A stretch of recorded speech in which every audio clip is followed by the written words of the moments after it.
This video is sponsored by Delete Me. Welcome back to Subbrief's Naval News. Let's start with some dramatic video coming out of Japan as a Japanese minesweeper caught fire and sank on Monday. She was sailing the East China Sea when the fire started about 10 a.m. on Sunday. And the UkuShima was about 2 miles off the coast of Oshima Island at the time. So the minesweeper Toyoshima, who was with her, and some Coast Guard ships came to assist in firefighting efforts, and they battled the blaze for many hours and finally did contain it after a hard fight. But approximately at 2 p.m. that same afternoon, about 4 hours after the fire broke out, the fire reignited and flashed and caused a lot of damage, and there's a sailor missing. And so after 2 hours of fighting the fire again, they finally did have to abandon ship at approximately 4 p.m. And the ship eventually capsized and sunk that night. Search efforts go on for the missing crew member. We certainly hope that he's okay. So the UkuShima was one of over 20 vessels who was scheduled to participate in this month's joint naval exercise with the U.S. Navy starting on Saturday. That naval exercise is probably still going to happen despite this loss. Secretary of Defense Lloyd Austin hasn't announced any changes to the exercise as of now. But there are big changes in store for the SecDef as President-elect Trump is announcing his cabinet members and White House staff. So I can tell you a lot about the incoming administration by just looking at what cabinet positions they're filling first. And the Secretary of Defense and Secretary of the Navy are nowhere near the top of that list. How many of you watching this during this election campaign season got those annoying texts on your phones or those flyers stuffed in your mailbox from both political parties and their political action committees? Ever wonder how they got your name, your phone number, and your address? Well, they get it from data brokers. Data brokers are people who scrape the internet for your personal information, like your name and your address. And then they bundle that information into data packages that they then sell to businesses, websites that resell it to the public, and political campaigns. And now that the campaign is over, guess what's still out there? All your personal information. So Delete Me research has shown that our personal information available online has tripled between 2019 and 2023. An average of 525 pieces of personal information per person are available right now for free or a small token fee like $5 per profile.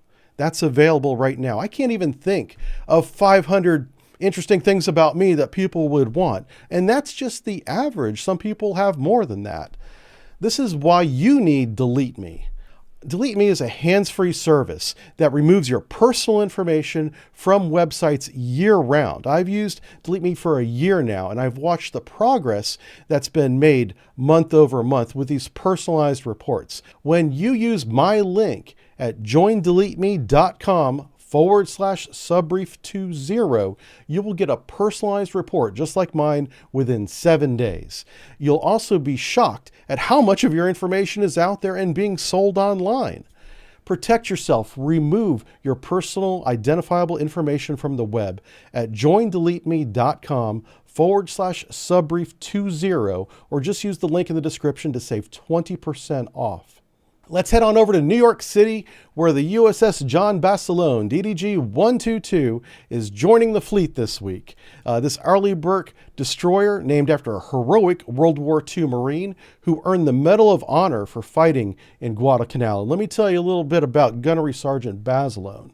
On October 24th, 1942, on the island of Guadalcanal, a Japanese full regiment pushed on the 1st Marine Division positions.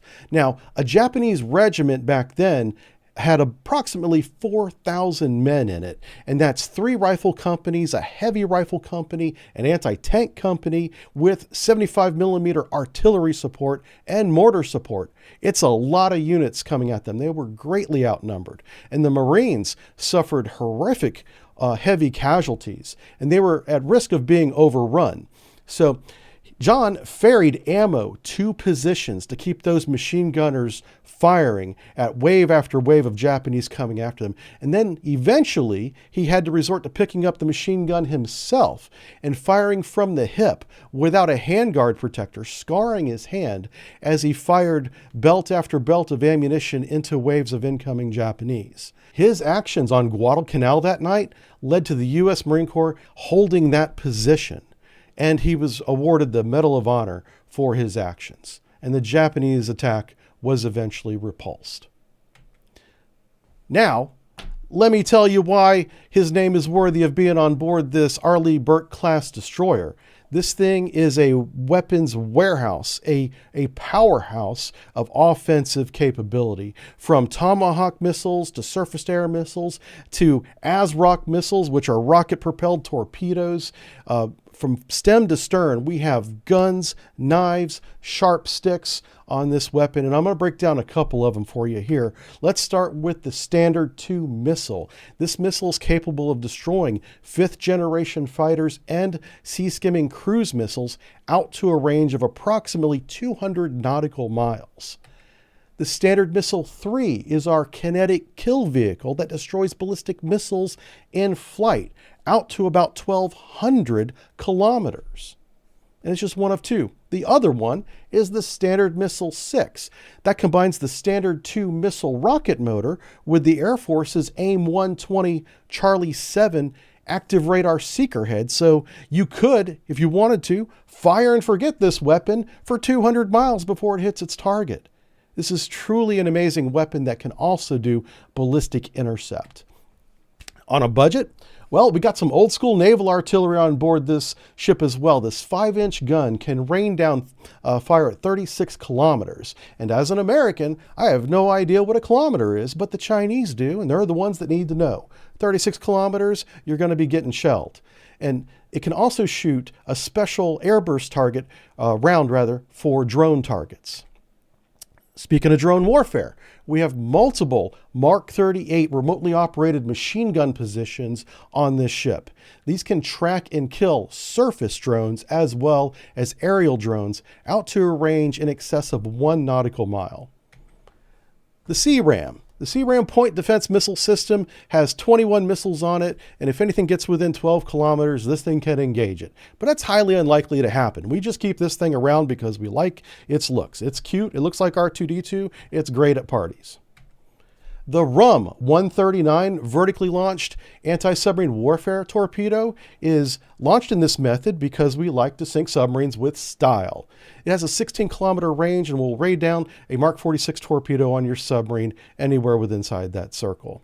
But we also have old school torpedoes too, if we want to do it the old-fashioned way, and we can shoot the Mark 54 torpedo from these waste launchers. That's a Mark 46 chassis with the Mark 48 advanced capability seeker head, the brain, if you will. I had the honor, the privilege, if you will, of playing target to this weapon when it was in development back in the early 2000s, and it is terrifying. It doesn't miss. We ran from this weapon day after day during a multi-day event, and it did not miss. It doesn't care about decoys. It doesn't care about your maneuvers, your speed, your range. If it has the energy, the fuel to get to you, it does, and it detonates.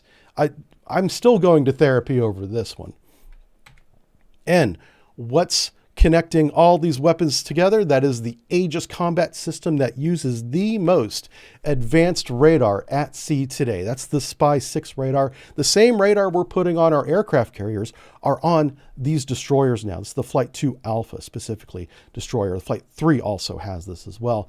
So these specifics and capabilities of this new radar are, of course, classified, but the public numbers that you see on the screen behind me are still quite impressive. And if you want to know more about this build of ship, we've got a Flight 1 through Flight 3 single lecture about an hour long on the Patreon and on YouTube, members, if you want to watch it there. We go into detail about all of these sensors and weapons.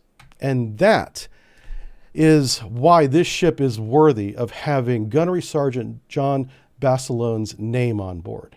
He was an absolute hero, a badass, an absolute wrecking ball on Guadalcanal. And the U.S. Navy, I think, represents him well with this ship.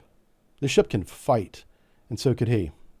Remember to remove your personal information using my link in the description by going to jointdeleteme.com/subbrief20 and use the code subbrief20 to get 20% off.